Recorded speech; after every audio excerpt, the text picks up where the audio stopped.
시간 우리에게 주시는 하나님 말씀 같이 보겠습니다. 하나님 말씀은 사도행전 17장 16절부터 34절인데 22절부터 31절까지만 봉독하도록 하겠습니다.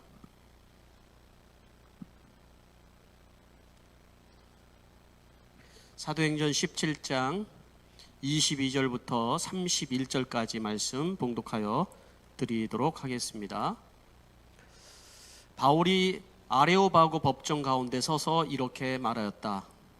아테네 시민 여러분, 내가 보기에 여러분은 모든 면에서 종교심이 많습니다.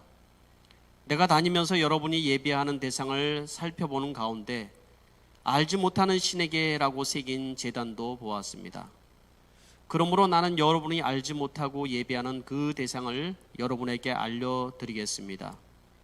우주와 그 안에 있는 모든 것을 창조하신 하나님께서는 하늘과 땅의 주님이시므로 사람의 손으로 지은 신전에 거하지 않으십니다. 또 하나님께서는 무슨 부족한 것이라도 있어서 사람의 손으로 섬김을 받으시는 것이 아닙니다. 그분은 모든 사람에게 생명과 호흡과 모든 것을 주시는 분이십니다. 그분은 인류의 모든 족속을 한 혈통으로 만드셔서 온 땅 위에 살게 하셨으며 그들이 살 시기와 거주할 지역의 경계를 정해 놓으셨습니다.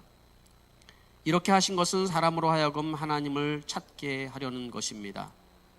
사람이 하나님을 더듬어 찾기만 하면 만날 수 있을 것입니다. 사실 하나님은 우리 각 사람에게서 멀리 떨어져 계시지 않습니다. 여러분의 시인 가운데 어떤 이들도 우리도 하나님의 자녀이다 하고 말한 바와 같이 우리는 하나님 안에서 살고 움직이고 존재하고 있습니다. 그러므로 하나님의 자녀인 우리는 신을 사람의 기술과 고안으로 금이나 은이나 돌에다가 새겨서 만든 것과 같다고 생각해서는 안 됩니다. 하나님께서는 무지했던 시대에는 눈 감아 주셨지만 이제는 어디에서나 모든 사람에게 회개하라고 명하십니다. 그것은 하나님께서 세계를 정의로 심판하실 날을 정해 놓으셨기 때문입니다. 하나님께서는 자기가 정하신 사람을 내세워서 심판하실 터인데 그를 죽은 사람들 가운데서 살리심으로 모든 사람에게 확신을 주셨습니다. 아멘. 읽어드린 말씀에 여러분들께서 큰 은혜가 있게 될 줄 믿습니다. 잠시 기도하겠습니다. 할렐루야. 하나님 아버지, 은혜를 감사드립니다. 참으로 어려운 시대를 우리가 살고 있지만 그 가운데서도 우리가 하나님의 자녀이며 하나님의 백성인 것을 잊지 않고 예배하기 위해서 모인 주의 백성들을 주님 축복하여 주시옵소서.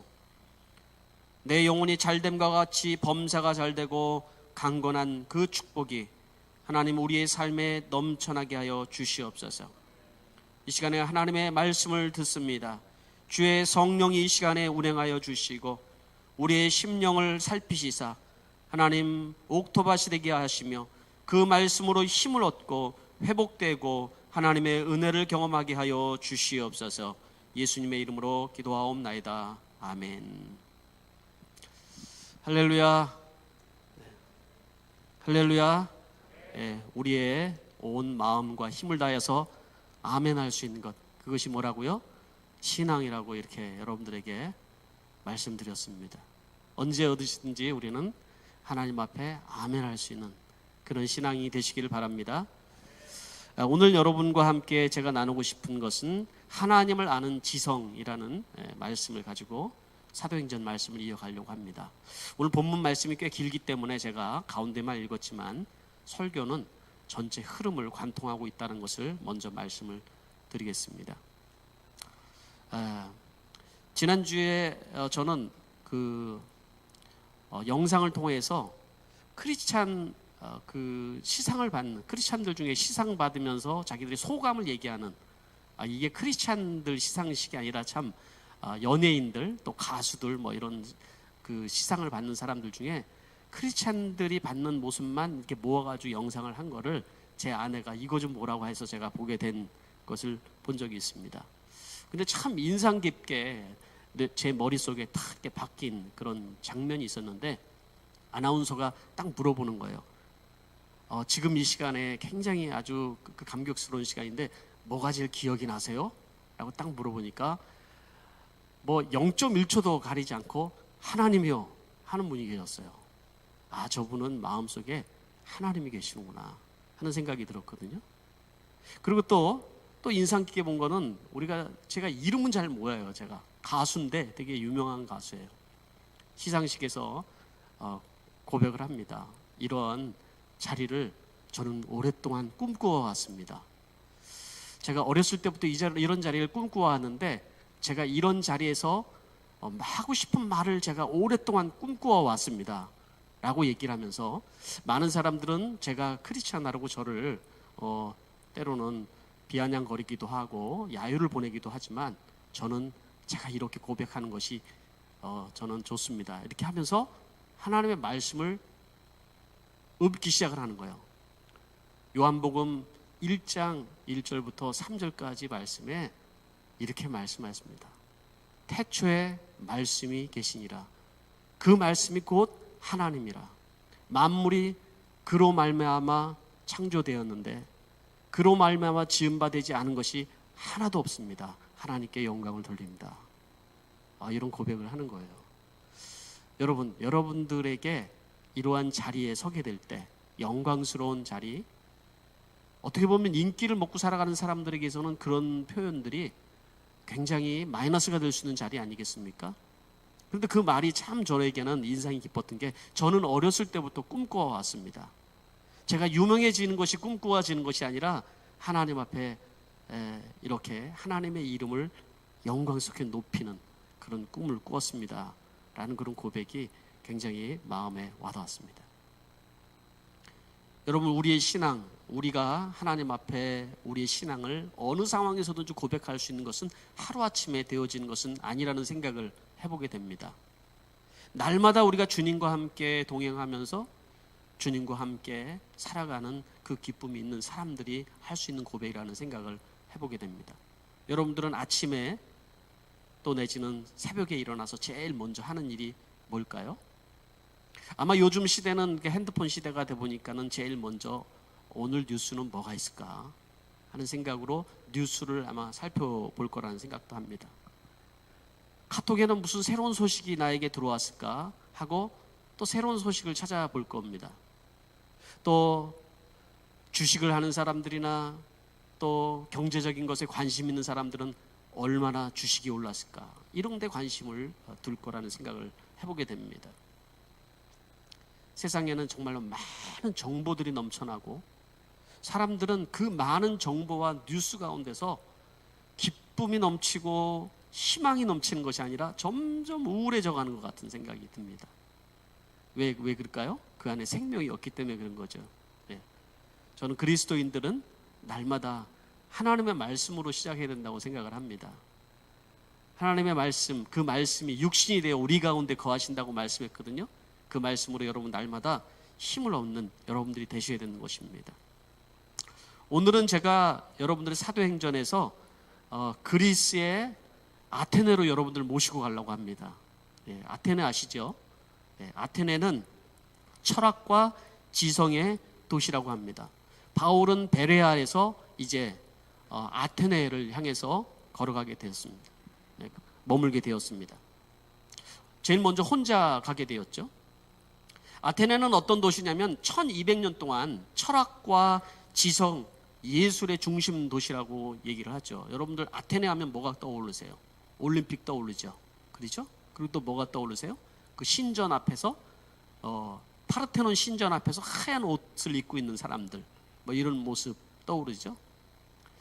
아테네 하면 여러분들 철학의 중심, 로마에게 점령을 당해서 어떻게 보면은 이 도시는 이제는 로마의 어떤 정치나 이 사상의 정치적인 사상에 물들었을 거라고 생각하지만 반대예요. 로마를 이 철학과 그들의 그 사상으로 도리어 물들게 만들었던 그 중심의 도시가 바로 아테네라는 거예요.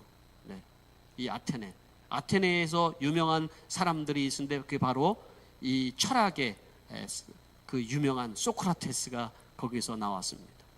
소크라테스의 제자인 또 누가 있습니까? 플라톤이 거기서 나왔습니다. 여러분, 우리가 많이 표현하는 아카데미라는 말, 바로 이 플라톤이 처음으로 세운 지금의 대학과 같은 곳이죠. 그 아카데미에서 누가 나왔냐면 바로 아리스토텔레스가 나온 거예요. 어려웠나요? 갑자기 철학 얘기를 하니까. 소크라테스, 또 뭐 아리스토텔레스, 이런 사람들 얘기만 들어도 우리는 기가 탁 죽는, 야, 정말 대단한 도시구나, 이 도시는. 그러니까 여러분, 정말 1200년 동안에 우리는 철학과 지성의 도시다라고 생각하면서 살아갔던 그 도시 사람들, 여러분 자부심과 그 교양 넘치는 행동과 이런 것들이 얼마나 여러분 자부심 대단했겠어요. 이 도시에 바로 바울이 도착을 하게 된 거예요. 그리고 일행들이 도착하기를 기다리면서 오늘 말씀이 사도행전 17장 16절 말씀에 바울이 이 아테네에서 느낀 첫 느낌을 이렇게 얘기를 해주고 있거든요. 바울은 아테네에서 있는 동안에 온 도시가 우상을 가득 차 있는 것을 보고 격분하였다. 바울은 아테네에서 실라와 디모데를 기다리고 있었다. 여기에서 떠오르는, 여러분 눈에 확 들어오는 단어가 뭘까요? 격분했다라는 단어가 들어오지 않아요? 이 아름다운 도시, 조각으로 빚어놓은 것도 아름답고 신전들도 아름답고 사람들도 교양이 넘치는 이 도시에서 제일 처음 바울이 느꼈던 그 감정이라는 것은 무엇이었냐면은 격분이라는 표현으로 표현되고 있다는 거예요. 왜 격분을 했을까요? 왜 격분했을까요? 너무 사는 게 차이가 나서 그랬을까요? 아니죠. 이 아테네는 겉모습으로 봤을 때는 철학과 지성과 예술의 도시긴 하였지만은 온통 도시가 다 우상으로 넘쳐난 도시였다라는 것이죠. 겉모습은 교양과 품격으로 여러분 그렇게 치장되어 있지만은 그러나 그 속은 귀신을 섬기는 도시였다라는 것을 얘기를 해주는 거예요. 사람들은 예술 작품으로 너무나도 아름답다, 이 도시가 너무 아름답다 얘기하지만은 그러나 사람이 만든 신들로 가득 차 있는 도시였다라는 걸 얘기하는 거예요. 그래서 역사가 크세노프는 그런 얘기를 했습니다. 아테네를 가리켜서 아테네는 전부 하나의 재단이었다. 여러분, 아테네가 어떻게 생겼는지, 그 중심에 뭐 있는지 제가 그림을 하나 지금 현재 아테네의 모습을 올려드립니다. 네, 가운데 재단이 하나가 있죠. 네, 파르테논 신전이죠. 파르테논 신전 주변에 파르테논 신전만인 거 아니에요. 이 도시가 전체가 다 사실은 신전이고, 그리고 사람이 만든 우상들로 가득 차 있는 도시였다는 거예요. 나중에 바울은 로마서를 통하여서 이런 얘기를 했습니다. 결국 하나님을 떠난 지성은 우상 숭배로 빠질 수밖에 없음을 얘기해 주고 있어요. 로마서 1장 22절에서 23절 말씀에 사람들은 스스로 지혜가 있다고 주장하지만 실상은 어리석은 사람이 되었습니다. 그들은 썩지 않은 하나님의 영광을 썩어 없어질 사람이나 새나 네발 짐승이나 기어다니는 동물의 형상으로 바꾸어 놓았습니다. 바울이 왜 격분을 했을까요? 이것은 하나님의 그 마음에 대한 표현이라고 생각합니다. 화가 나서 막 어쩔 줄 모른다 이런 표현이 아니라 바울이 격분한 이유는 하나님에 대한 하나님의 마음에서 나오는 그 애통의 마음의 표현이다, 이렇게 얘기해 줄 수 있습니다. 하나님의 애통한 마음의 표현. 멸망할 수밖에 없는 사람들을 향한 하나님의 안타까운 심정이 그 바울의 마음속에서 넘쳐났던 것이죠. 그것을 표현한 것이죠. 여러분, 한번 여러분들에게 적용해 보시기 바랍니다. 여러분들은 여러분의 삶이, 또 여러분의 자녀가 어떤 삶을 살기를 원합니까? 여러분들은 무엇 때문에 여러분들이 격분하고 무엇 때문에 여러분 애통해하면서 여러분 살아갑니까? 우리가 지난번에는 우리 베레아 사람들에 대해서 배웠죠. 우리의 자녀가 베레아 같은 그런 사람이 되기를 원합니까? 아니면 지금 여기 우리 아테네에 있는 사람들처럼 지성과 성공과 철학을 겸비한 그런 사람이 되기를 원합니까, 여러분? 아마 당연히 우리는 아테네 같은 사람이 되기를 원할 수 있을 것입니다. 왜냐하면 지성이 있고 성공하는 사람이며 아름다운 사람들이기 때문에 그런 것이죠. 그렇지만 여러분, 하나님 없는 지성이라는 것은, 여러분, 그것은 결국 우상을 숭배하게 만든다라는 것이죠. 하나님은 여호와를 경외하는 것이 지혜의 그리고 지식의 근본이라고 말씀을 해주고 있다는 사실을 기억하며, 여러분, 우리는 우리의 삶 속에 하나님을 가장 높은 자리에 올려놓는 그런 삶을 살아야 되는 것이죠. 이 영혼에 대한 애통은, 이 도시의 그 영혼에 대한 바울의 애통은 영혼을 향한 그 관심으로 이어졌습니다.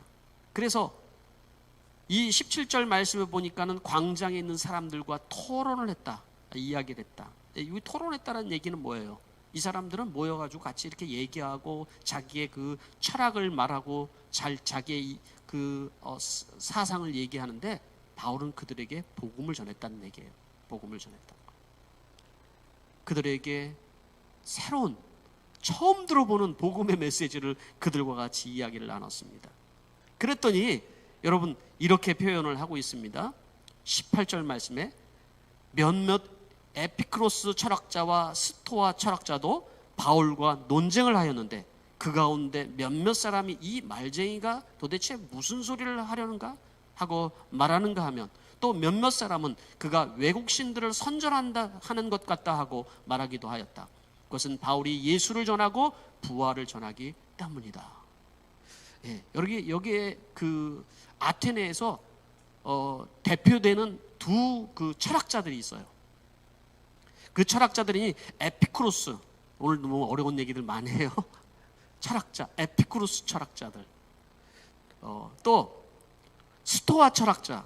여러분 어렸을 때 그 중고등학교 때 공부 열심히 했으면 스토아 철학 뭐 이런 거 정도는 배웠을 거라는 생각을 합니다. 에피쿠로스 철학자.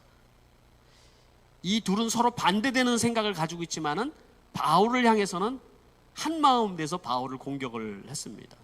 에피쿠로스 철학자들은 어떤 사고를 가지고 있을까요? 그들은 최고의 선을 쾌락으로 두고 있는 사람들이에요. 최고의 선을. 쾌락이라는 것이 꼭 육체적인 쾌락만 말하지는 않는다. 지성적인 쾌락도 있다. 그래서 삶의 모든 목표가 즐거움이고 쾌락을 추구하는 그 핵심에 두고 있다는 거예요. 그러니까 그들이 생각하는 것은 어떤 영혼이나 뭐 이런 것들에는 관심이 전혀 없어요. 육체적인 쾌락, 정신적인 쾌락, 이런 것들을 추구하는 삶을 살아가는 사람들인 거예요. 그들은 얘기를 하기를 죽음을 잃어버리고 오늘을 행복하게 살자, 이렇게 얘기하는 사람들이에요. 예. 죽음을 잃어버리자. 꼭 죽음 따위야 뭐 그렇게 고민하면서 우리가 생각하냐, 지금 우리가 행복해야 되는 거 아니냐 하면서 쾌락을 즐길 수만 있으면은 수단과 방법을 가리지 않고 그 쾌락을 추구했던 사람들이었다라는 거예요. 그게 에피쿠로스 학자의 모습이었다라는 거예요. 그런데 반대로 스토아 철학자는, 그들은 또 반대의 생각을 하고 있어요. 육체 이런 것들은 다 쓸모없는 거다. 우리의 이성이 중요한 거예요. 이성, 우리의 사고가 중요한 거예요. 영혼이라는 것을 인정했어요. 범신론을 믿었기 때문에 영혼은 결국 사람이 죽어서 그 영혼이라는 것은 이성과 결합해서 결국 이성이 신인 거야, 이렇게 표현하는 사람들이었던 거예요. 그래서 스토아 철학을 창조했던 제논은 육신이 죽는 것을 두려워하지 않고 결국 자살을 택했어요. 그는, 여러분 좀 어렵게 해드리죠. 에피쿠로스, 스토아 철학. 그런데 여러분, 이 두 철학이 사실은 이 현대를 살아가는 우리들에게도 동일하게 적용이 되고 있다는 사실을 우리가 기억을 해야 된다는 겁니다. 그게 뭐냐면, 이 시대에는 바로 쾌락을 추구하는 사람들과 이성과 과학을 추구하면서 살아가는 사람들이 살고 있는 시대이기 때문에 그렇다는 거예요. 그래서 존 스토튼 목사님은 그런 얘기를 했어요. 이 시대가 바로 21세기 아테네다, 그런 표현을 했어요. 이 시대가 바로 사람들은 쾌락을 추구하고 자기의 이성을 따라서 도리어 하나님을 향해서 적대시하는 그런 시대 속에 살아가고 있다는 거예요. 인간이 추구하는 삶이라는 것, 결국 하나님이 없는 인간이 추구하는 삶이라는 것은 바로 자기 행복을 위한 쾌락과 또 합리적이고 이성적인 삶을 살기를 원한다는 거예요. 결국 인본주의적인 삶으로 흐르게 되는 것이지. 그게 하나님 없는 사람들인 거예요. 그런데 문제는 여러분, 이런 삶의 특징이 뭐냐면 허무해진다는 거예요. 끝에 허무해진다는 거예요. 왜냐하면 이 지금 아테네에서 여러분 보여주는 그 철학을 기초로 했는데도 불구하고 온통이 다 뭐라고 얘기했어요? 신전이라고 얘기했잖아요. 자기들이 만들어 놓은 신들이 넘쳐나는 도시였다라는 거예요. 네? 그 신전으로 넘쳐나는 아테네, 사람의 손으로 만들어진 그 신들이 넘쳐나는 도시, 그걸 보고 정말 애통하는 마음이 사실은 이 바울에게 있었다라는 얘기를 해주는 거예요. 여러분들은 쾌락주의자입니까? 이성주의자입니까? 여러분, 하나님에 대해서 나는 어떤 생각을 가지고 여러분 신앙생활을 합니까? 사실은 우리가 신앙생활을 하면서도 쾌락주의적 신앙생활을 하는 사람이 있고 이성주의적 신앙생활을 하는 사람이 있다는 생각을 해봅니다. 우리는 복음주의자가 돼야 되는 거예요. 우리는 복음주의자가 돼야 되는 거예요. 인간을 향한 하나님의 애타는 마음을 이해할 수 있는 그런 사람들이 돼야 된다는 것이죠. 그런데 여러분, 이 시대는 도리어 하나님의 애타는 마음을 모르고 도리어 하나님의 존재에 대해서 격분하며 살아가는 시대가 되었어요. 여러분 주변을 돌아보세요. 얼마나 하나님에 대해서 격분을 하나요? 그것은 하나님에 대해서 격분하는 게 아니라 예수를 믿는 사람들에 대한 격분이겠죠. 물론. 그것은 예수 믿는 사람들이 어떻게 똑같이 그 쾌락주의와 이성주의를 따라서 살아가고 있기 때문에 그런 거예요. 복음이 없는 거죠. 두 번째 파트에서는 바로 이 바울의 그 논쟁을 통해서 사람들이 더 알고 싶은 궁금증이 생겼어요.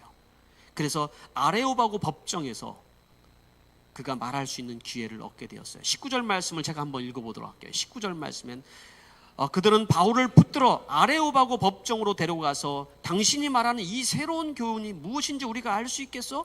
당신들은 우리에게 생소한 것을 소개하고 있는데 도대체 그것이 무엇인지 알고 싶고 하고 말하였다. 모든 아테네 사람들과 거기에 살고 있는 외국 사람들은 무엇이나 새로운 것을 말하고 듣는 일로만 세월을 보내는 사람들이었다. 예. 아레오바고 법정으로 이 바울을 데리고 갑니다. 왜 그렇다고요?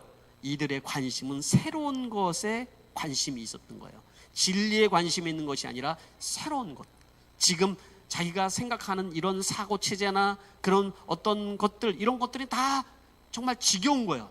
여러분, 이 시대도 그렇지 않아요? 여러분, 항상 사람들은 새로운 걸 찾지 않아요? 지금 현재 있었던 것을 다 지루해야 합니다. 새로운 학설, 새로운 노래, 새로운 만남, 새로운 쾌락, 새로운 장소, 새로운 옷, 새로운 음식, 새로운 것을 찾아서 살아가고 있는 사람들. 왜 이렇게 사람들이 새로운 것을 찾아서 여러분 그렇게 갈망을 하죠? 이 시대가 아테네의 모습과 너무나도 닮아 있다는 거예요. 그것은 바로 공허함 때문에 그래요. 공허함. 하나님 없는 인생이 느끼는 것은 허전함이며 공허함인 것이죠. 만족이 없어요. 해 아래 만족이 없는 거예요. 어떤 것도. 자기의 인생을 즐거움과 쾌락을 찾아서 살고 있지만은 그러나 이 땅 안에서 정말 그들의 찾고 있는 그런 만족이 없다는 사실을 있다라. 우리는 이 땅 안에서 새로운 것을 찾는 것이 아니라 우리는 진리를 추구하는 사람들이 되는 거예요. 우리의 존재의 그 너머에서 우리의 영혼이 가야 될 그 하나님 나라를 추구하는 자의 삶을 우리가 살아야 된다는 것이죠. 여러분, 그러기 위해서는 우리가 하나님을 알아야 돼요. 이 세상에 있는 새로운 것만 추구하고 새로운 것, 새로운 뭔가를 자꾸 갈망하는 것이 아니라 하나님의 말씀을 좀 갈망하는 삶을 우리가 살아봐야 되는 거예요. 제가 이 자리에서 얘기하는 것은 바로 하나님을 아는 지식, 하나님을 아는 지성이 여러분들 안에 여러분 충만해야 된다는 것입니다. 신학교를 들어갔어요. 제가 들어갈 때 104명의 신학생들이 들어갔는데 졸업할 때는 몇 사람이 졸업 못했어요. 다 자기 일들이 바빠서 이제 그랬겠죠. 근데 우리가 신학교 다닐 때 그런 얘기들을 해요. 서로 그런 얘기들을 해요. 또 교수님들이 그런 얘기를 해요. 신학교에 들어가기 전에는 다 불덩이 같은 마음으로 들어간다는 얘기를 하는 거예요. 예. 그렇죠? 그런 얘기 들어보셨나요? 불 같은 마음으로 들어가서 막 복음에 가슴에 불이 붙어서 뭔가 막 당장 해야 될 것 같은. 그래서 1학년 때 막 신학생들이 기도원에 모여서 같이 모여서 막 뜨겁게 부르짖고 기도를 하는데, 근데 4학년이 돼서 숫덩이가 돼서 나온다는 얘기를 하거든요. 가슴이 숫덩이가 돼서 나온다. 왜 그럴까요, 여러분? 여러분, 하나님을 학문으로 배워서 그런 거예요. 하나님을 인격적으로 만난 것이 아니라 하나님을 아는 지식이 학문으로 만났고 이론으로 만났고 이성으로 만났기 때문에 그런 거예요. 그런데 여러분, 우리가 신앙생활 하면서도 그런 사람들이 많이 있어요. 하나님을 감성으로 만나고 이성으로만 만나는 사람들이 있다고요. 하나님은 인격으로 만나야 되는 거예요, 여러분. 하나님을 인격으로 만나기 위해서는 하나님을 알아야 돼요. 하나님이 나를 알아라고 말씀하신 건 바로 그 인격으로 만나는 걸 얘기하는 거예요. 이스라엘 백성들이 여러분 홍해를 건넜잖아요. 얼마나 놀라운 은혜였어요. 그런데 그들이 하나님의 말씀에 순종하지 아니하고 살아갔을 때 나오는 결과는 뭐예요? 금송아지를 숭배하는 일이었잖아요. 금송아지를. 그게 이 시대의 모습이라는 거예요. 이 시대 크리스찬들의 모습이 될 수 있다는 걸 기억을 하셔야 된다는 거예요. 바울이 아레오바고 법정에서 여러분 뭐라고 얘기를 했을까요? 여러분, 어떻게 보면은 당시에 최고의 지성인들이 모이는 그곳에 하나님께서 세워놓으신 거예요, 여러분. 여러분들은 그런 자리에 여러분들을 하나님께서 세워놓는다고 그러면 여러분 무슨 말을 할 수 있을 것 같아요? 예? 지금 여러분들이 아테네로 지금 가서 많은 사람들이, 철학자들이 있고 교수들이 있고 그리고 아주 훌륭한 성공한 사람들이 즐비하게 있는 그 자리에서 나를 세워놨어요. 얼마나 주눅이 들겠어요? 그 자리에서 바울이 이렇게 시작을 합니다. 22절 말씀에 보니까 바울이 아레오파고 법정 가운데 서서 이렇게 말하였다. 아테네 시민 여러분, 내가 보기에 여러분은 모든 면에서 종교심이 많습니다. 내가 다니면서 여러분이 예배하는 대상들을 살펴보는 가운데 알지 못하는 신에게 라고 새긴 제단도 보았습니다. 그러므로 나는 여러분이 알지 못하고 예배하는 그 대상을 여러분들에게 알려드리고 싶습니다. 이 표현은 여러분, 마음으로는 하나님의 그 애탄의 심정으로 격분하여 있지만은, 그러나 믿지 않은 그들을 향해서는 정말 그들의 언어와 그들의 문화와 그들의 표현으로 다가가고 있는 모습을 보여주고 있는 거예요. 내 가슴이 막 뜨겁다고 해서 그 사람들에게 내 그 가슴의 표현대로 다 할 수 있는 게 아니거든요. 바울이 얼마나 복음을 정말 아름답게 전했는지 표현해 주는 거예요. 여러분들은 모든 면에 종교심이 참 넘칩니다. 여러분, 가슴에 있는 얘기라면 왜 여러분들은 우상을 숨기고 있습니까? 여러분들 지금 귀신을 섬기고 있는 겁니다. 이렇게 얘기하면 다 도망갔을 거예요, 그죠? 여러분들은 매사에 종교심이 참 많습니다 라고 표현을 하고 있는 거예요. 그러면서 뭐라고 얘기를 합니까? 내가 보니까 여러분들이 알지 못하는 신에게라는 신전이 있는 것을 봅니다. 알지 못하는 그 분이 누군지 제가 알려드리겠습니다 라고 얘기를 하면서 얘기를 하는 거예요. 여러분, 지금 아테네 중심에 이 얘기를 하고 있는 이 바울이 이 파르테논 신전이 뒤에 이렇게 자리를 하고 있어요. 그 파르테논 신전 주변에는 바로 어떤 신들이 즐비하고 있습니까? 아폴로, 주피터, 비너스, 머큐리, 다이애나, 바카스. 다른 건 모르는데 바카스는 들리죠? 마시는 바카스가 아닙니다. 신, 바카스 신을 얘기하는 거죠. 사람이 만든 그 신들 앞에서 하나님을 소개를 하고 있는 거예요.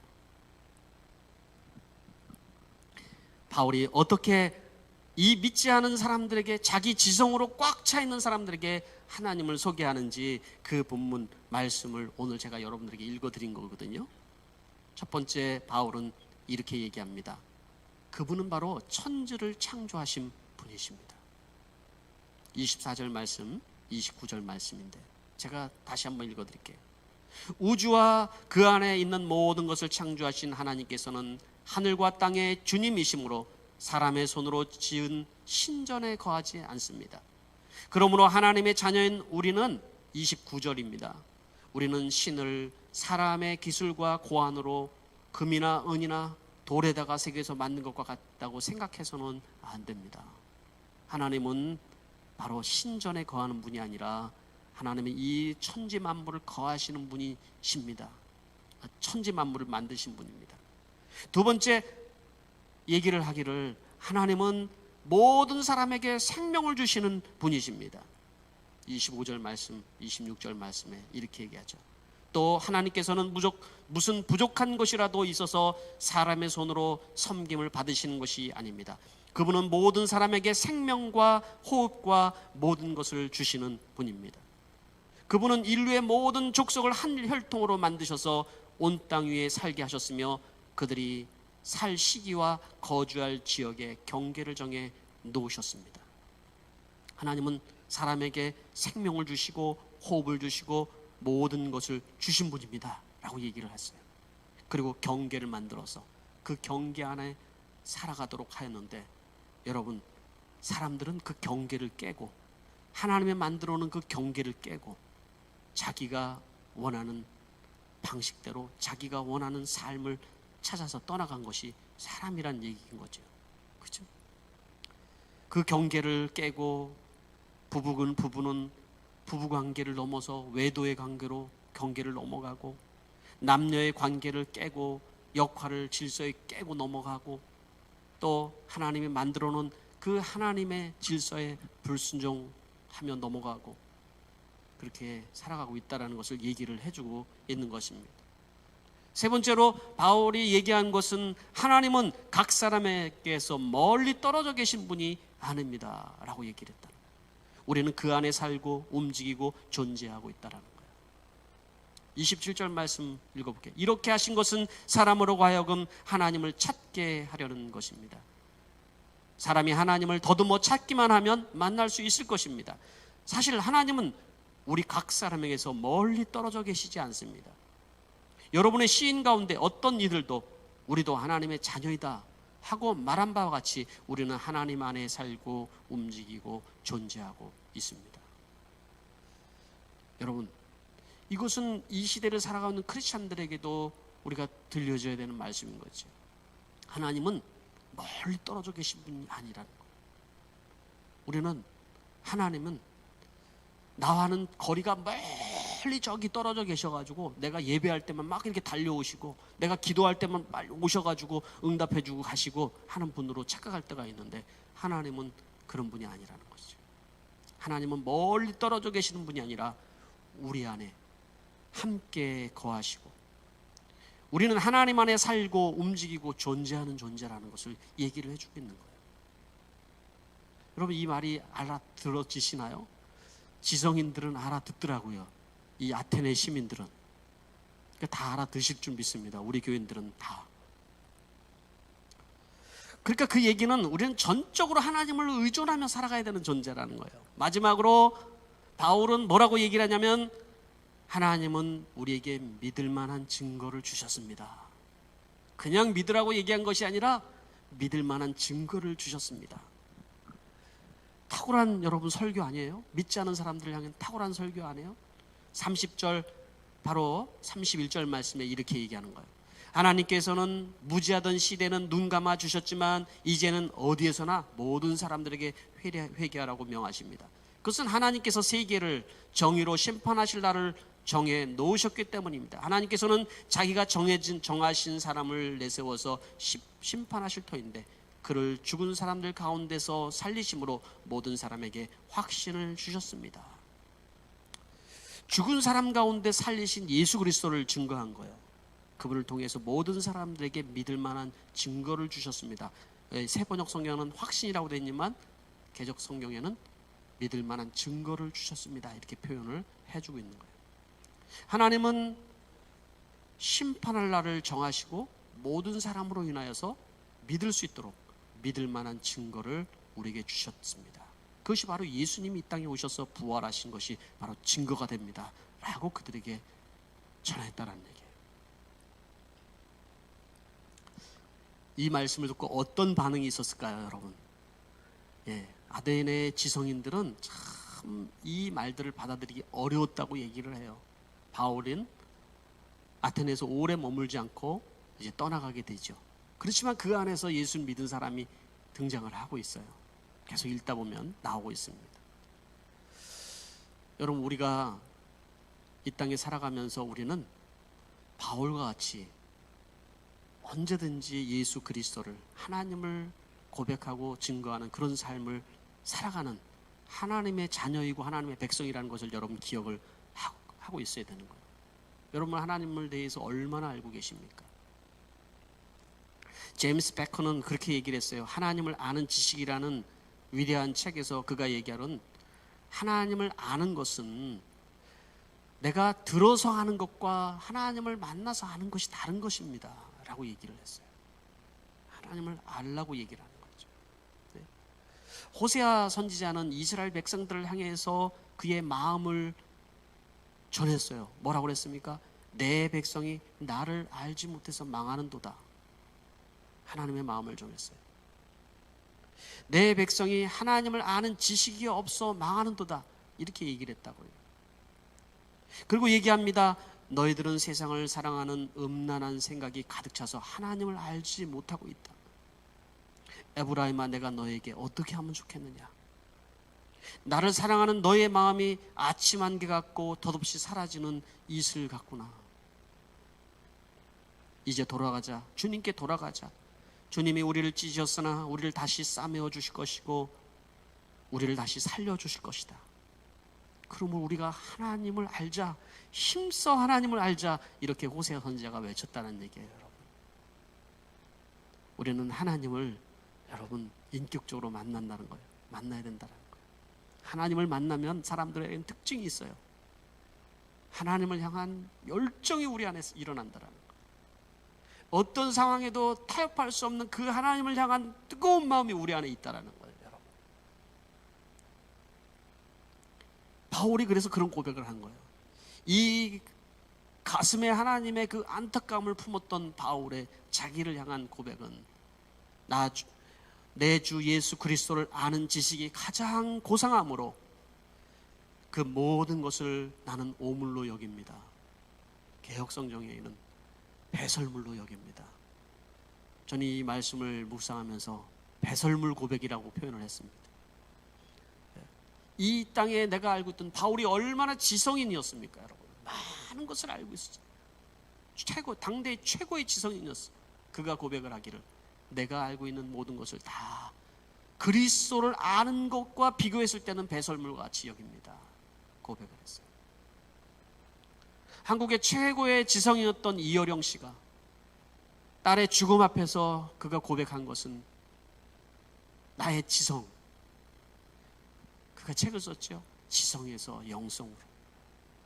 나의 지성이 얼마나 정말 부족한 것인지를 깨달은 거지. 죽음 앞에서 깨닫는 그의 지성, 그가 영성을, 그런 책을 냈을 때 사람들이, 지성이 있는 사람들이 그런 얘기를 했어요. 야유를 하면서 그런 얘기를 했대요. 이제 예수쟁이가 된 거야? 한 번도 자기가 글을 써서 얘기할 때는 이제 글쟁이가 된 거야? 이런 얘기를 한 적이 없었지만, 그가 지성에서 영성이라는 책을 썼을 때 사람들이 이제 예수쟁이가 된 거야? 여러분, 우리는 무엇을 배설물로 고백하며 살아가고 있습니까?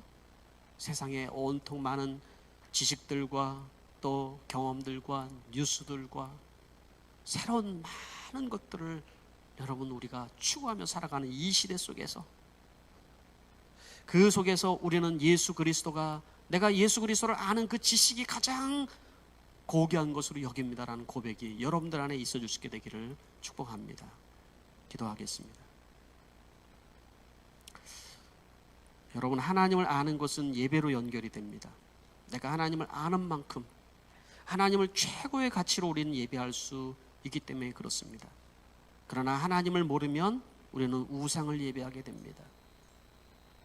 하나님을 이용하여서 우리가 원하는 것을 추구하는 삶을 살아가려고 하는 마음이 자라나게 됩니다. 그러므로 하나님을 우리는 알기 위해서 시간을 투자하고 하나님의 말씀을 배우고 하나님의 말씀을 큐티를 통해서 날마다 만나는 삶이 여러분들에게 있어야 되는 줄 믿습니다. 이 시간에 우리가 침묵 가운데 1분 정도 우리의 결단을 하나님 앞에 올려드리며 기도하도록 하겠습니다.